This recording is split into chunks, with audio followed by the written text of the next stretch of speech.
When I was prepping for this, Pastor Pojo, I did something interesting. I'm an analytical mind. I work in the world of finance. So in my world, if you want to prove something, you put it in a spreadsheet. And if it's in a spreadsheet, you can put it on a graph. And if it's on a graph, it must be true. Nobody debates a graph. So in preparation for this, I arced my mind back and I looked at 10 of Africa's largest economies between the years 1956 and 1968. And I looked at what it was that made up those economies.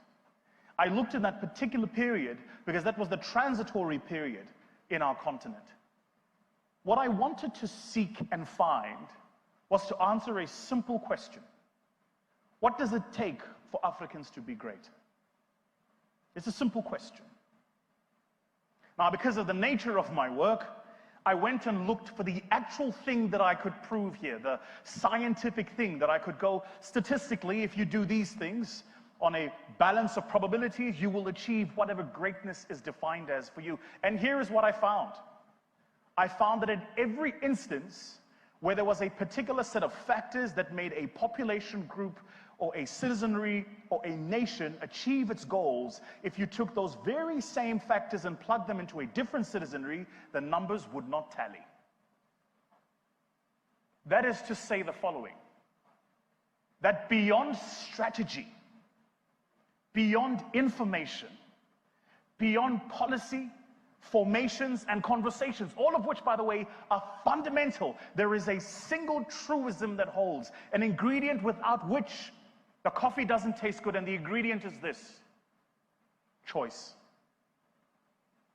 Do the people of those countries choose to be great? You know this is true, by the way, because there are a lot of choices we make as people that filter into just how we think about ourselves. When you say or hear people say things like, this is just how we do things in Nigeria, that kind of statement is often diminutive. It reduces us to the basic bare minimum and says, accept this because this is the standard. And so the question, I think, for our moment and for our season today is, do you have the courage to rise above a hashtag? Will your life be nothing more than a demonstration of somebody else's opinion of you? Now, what is interesting is this. Notice the means of the enemy. When he is well aware that you are on the path to your greatness, he makes the noise to distract you.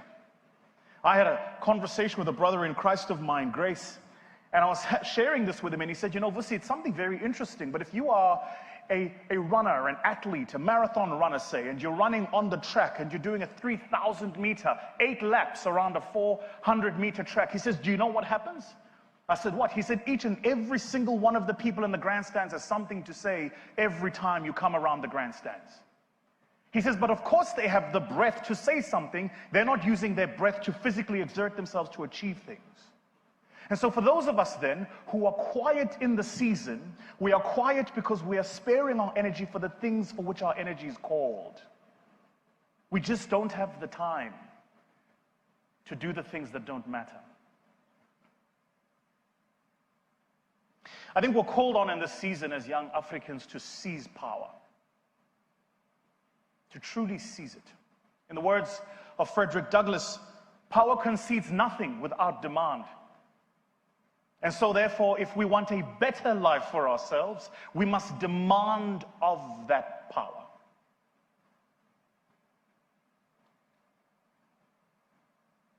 I often hear young people today. Last night I was invited by a friend of mine who is from Ghana, and he's in South Africa as well, so we went out for some dinner, spent some time with some young people. And I often hear young people today say things like this.